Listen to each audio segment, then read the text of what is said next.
बहुत अच्छे तरीके से हमें समझा रहे थे कि किस तरीके से जब हम श्राद्ध करते हैं, तर्पण करते हैं, वो किस तरीके से करना चाहिए, किन बातों का बहुत खास ख्याल ऐसे में रखना है। देखिए, खास ख्याल आपको ये रखना है कि भूल से भी आप जो है लापरवाही ये ना करें कि उनके प्रति आप अपनी श्रद्धा प्रकट ना करें। पितृ कार्य में देखिए ये बताया गया है कि आपके पास कुछ भी ना हो और आप एक भी पैसा ऋण लेके उनका कार्य ना करें। आपके पास यदि कुछ भी नहीं है, बिल्कुल निर्धन हैं, तो एकांत में जा करके और उनका स्मरण करके और दोनों हाथ ऊपर करके आप प्रार्थना करें कि हे पितृदेव, मेरे पास कुछ नहीं है, ये मेरी श्रद्धा है, इस श्रद्धा को आप स्वीकार करें, तो इसी श्रद्धा से वो प्रसन्न हो जाएंगे। एक छोटी सी बात मैं आपको बता दूं बड़ी स्पीड के साथ कि प्रभु राम ने जब पंचवटी में थे यानी वनवास में थे, जब उनको पता चला कि मेरे पिता की जो है अंत में इस स्थिति ये हुई कि वो स्वर्गवासी हो गए, तो उनने वहाँ वन में श्राद्ध किया था। और वन में श्राद्ध किया था तो पास में ही जो ऋषिगण रहते थे उनको आमंत्रित किया। आमंत्रित करने के बाद माँ जानकी को बताया कि कल मेरे पिता का श्राद्ध है, मैंने ऋषियों को निमंत्रण दिया है, तो आप सब कुछ खाना जो है बड़ा स्वादिष्ट और रुचिकर बनाएं। माँ जानकी ने खाना बड़ा ही स्वादिष्ट और रुचिकर बनाया और बना करके तैयार किया, लेकिन माँ जानकी परोसने नहीं आई। खाना परोसा प्रभु राम ने और लक्ष्मण जी ने। उन ऋषियों ने बड़े ही संतुष्ट भाव से खाना खाया और जब खाना खा के चले गए तब प्रभु राम के मन में ये विचार चलता रहा कि वैदेही ने खाना परोसा क्यों नहीं। तो जब वो तीनों व्यक्ति यानी प्रभु राम और लक्ष्मण और माँ जानकी जब खाना खाने के लिए बैठे तो प्रभु राम ने कहा कि हे सीते, मेरे हृदय में एक बारंबार विचार आ रहा है कि तुमने खाना बड़ा स्वादिष्ट बनाया, बहुत ही रुचिकर बनाया और बहुत अच्छे से तैयार करके तुमने सब कुछ ये विधान से जो है श्राद्ध कर्म किया, लेकिन तुम खाना परोसने क्यों नहीं आई। तब माँ जानकी कहती हैं कि प्रभु, पिता तो मया दृष्टा, मैंने आपके पिता को साक्षात उन ऋषियों के शरीर में देखा है। यदि इस मलिन और फटे हुए वस्त्र में उनके सामने जाती तो आपके पिता यह श्राद्ध स्वीकार ना करते। क्यों कि उनकी अंतिम मूर्छा तभी हुई थी जब उनने मुझे अपने आभूषण को और अपने जो है अलंकारमयी इन वस्त्रों को चेंज करके वलकल के वस्त्र जो मैंने धारण किए थे, दशरथ वहीं मूर्छित हुए थे, क्योंकि उनने यह जो है प्रॉमिस किया था जनक से, क्या कि राखों इन्हें पलक की नाई की। हे जनक, मैं तुम्हारी पुत्री को ऐसे रक्षा करूंगा जैसे आंखों की रक्षा पलक करती है। तो श्राद्ध अवश्य करना चाहिए, इसमें कहीं त्रुटि नहीं करना चाहिए। आपसे कोई संपदा, पैसा आदि का कहीं कुछ दूर दूर तक नहीं है, श्रद्धा से जुड़ा हुआ। बिल्कुल। राज जी, क्या कोई विशेष समय भी होता है जिस समय श्राद्ध करना चाहिए? श्राद्ध को लेकर के बहुत सारी चीजें हैं। श्राद्ध घर कितना महत्वपूर्ण है, श्री रामचरितमानस में उसका वर्णन है, वो हम अगले विषय पर बात करेंगे अगर आपने समय दिया। लेकिन हाँ, श्राद्ध का समय क्या होना चाहिए, श्राद्ध में क्या ध्यान रखना चाहिए, सारी चीजें बहुत ही महत्वपूर्ण हैं। श्राद्ध का समय, श्राद्ध में कूतब बेला का बहुत 11 चीजें ऐसी हैं नवजोत जी जिनको श्राद्ध में जरूर प्रयोग किया जाना चाहिए। इसके बिना प्रयोग किए श्राद्ध अधूरा होता है।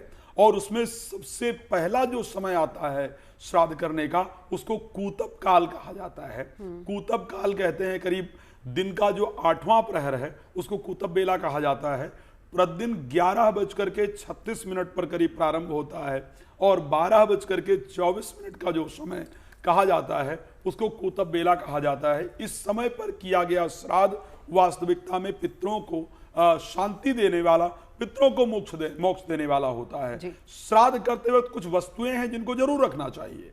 कहा जाता है खड़ग पात्र जरूर होना चाहिए। ऊन के आसन पर, किसी भी आसन पर बैठ करके या जमीन इत्यादि पर बैठ करके श्राद्ध नहीं करना चाहिए। ऊन के आसन पर स्पेशली बैठ करके श्राद्ध करना चाहिए। चांदी का पात्र या चांदी की कोई वस्तु आपके हाथ में श्राद्ध करते वक्त अगर हो तो वो बहुत फायदेमंद होती है, क्योंकि चांदी भगवान विष्णु के शरीर से उत्पन्न मानी गई है। उसी के साथ कुशा का होना महत्वपूर्ण है।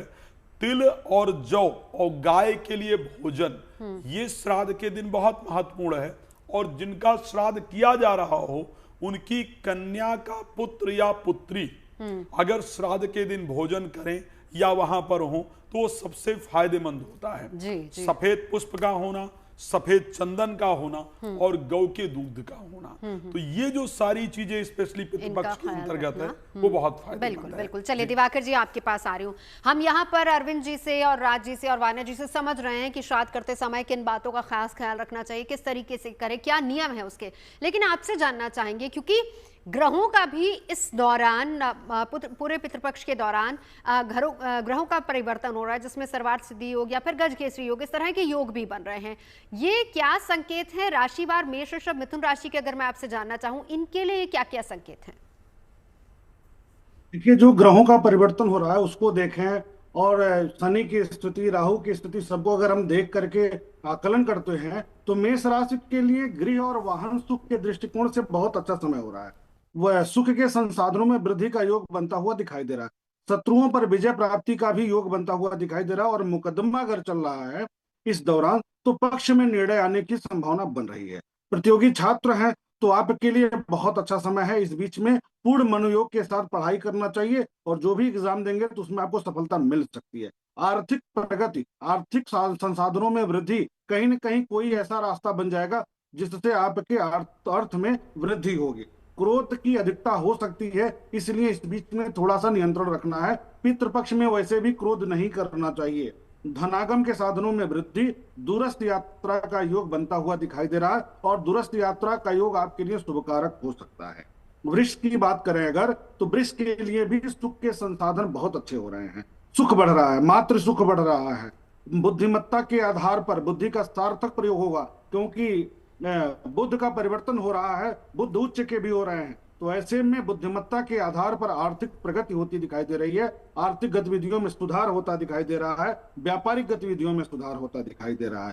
संतान की प्रगति से मन प्रसन्न होगा। संतान पक्ष से कुछ शुभ समाचार प्राप्त हो सकता है। दाम्पत्य जीवन में मधुरता बढ़ेगा। चोट अथवा ऑपरेशन की स्थिति बन सकती है, इसलिए सावधानी बरतनी जरूरी है। मिथुन की अगर हम बात करते हैं तो पराक्रम, पुरुषार्थ एवं सामाजिक प्रतिष्ठा में वृद्धि के योग दिख रहे हैं। 10 से 15 सितंबर के बीच में स्वास्थ्यगत तनाव हो सकता है, सतर्क रहें। उसके बाद सुधार अच्छा होगा।